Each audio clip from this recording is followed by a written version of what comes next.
சங்கீதம் 115 எங்களுக்கல்ல கர்த்தாவே எங்களுக்கல்ல உமது கிருபை நிமித்தமும் உமது சத்தியத்தை நிமித்தமும் உம்முடைய நாமத்துக்கே மகிமை வரப்படும். அவர்களுடைய தேவன் இப்பொழுது எங்கே என்று புறஜாதிகள் சொல்வானே. நம்முடைய தேவன் பரலோகத்தில் இருக்கிற தமக்கு சித்தமான யாவையும் செய்கிறார். அவர்களுடைய விக்கிரகங்கள் வெள்ளியும் பொன்னும் மனுஷருடைய கை வேலையுமாயிருக்கிறது. அவைகளுக்கு வாய் இருந்தும் பேசாது, அவைகளுக்கு கண்கள் இருந்தும் காணாது, அவைகளுக்கு காதுகள் இருந்தும் கேளாது, அவைகளுக்கு மூக்கு இருந்தும் முகராது, அவைகளுக்கு கை இருந்தும் தொடாது, அவைகளுக்கு கால்கள் இருந்தும் நடவாது, தங்கள் தொண்டையால் சத்தமிடவும் மாட்டாரு. அவைகளை பண்ணுகிறவர்களும் அவைகளை நம்புகிறவர்கள் யாவரும் அவைகளை போலவே இருக்கிறார்கள். இஸ்ரவேலே கர்த்தரை நம்புங்கள், அவரே அவர்களுக்கு துணையும் கேடகமாயிருக்கிறார். ஆரின் குமாரத்தாரே கர்த்தரை நம்புங்கள், அவரே அவர்களுக்கு துணையும் கேடகமாயிருக்கிறார்.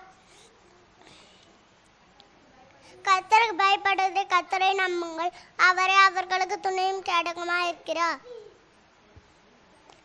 கர்த்தர் நம்மை நினைத்திருக்கிறார், அவர் ஆசீர்வதிப்பார். இஸ்ரவேல் குடும்பத்தாரை ஆசீர்வதிப்பா, ஆரோன் குமாரத்தாரை ஆசீர்வதிப்பா. கர்த்தருக்கு பயப்படுகிற பெரியோரையும் சிறியவரையும் ஆசீர்வதிப்பா. கர்த்தர் உங்களையும் உங்கள் பிள்ளைகளையும் வதிக்க பண்ணுவா. வானங்கள் கர்த்தருடையவை, பூமியையும் மறுபுதற்கு கொடுத்த மரித்தவர்களும் மௌனத்தில் இறங்குகிறவர்கள் கர்த்தரை துதியாக. நாம் இது முதல் கொண்டு கர்த்தரை ஸ்தோத்தரிப்போம். அல்லேலூயா.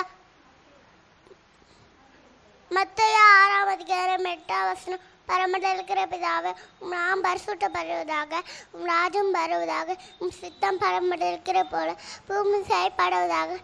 எங்களுக்கு வேண்டிய ஆகாரத்தை இன்று எங்களுக்கு தாரும். எங்கள் கடனாளுக்கு எங்களுக்கு மன்னிக்கிற போல எங்கள் கடன்களை இன்று எங்களுக்கு மன்னியும். எங்களை சோதனைக்கு ஒப்புவிடாமல் தீமையும் ரட்சித்துக்கொள்ளும். ராஜ்யமும் வல்லமையும் மகிமையும் என்றென்றைக்கும் உம்முடையவைகளே. ஆமென்.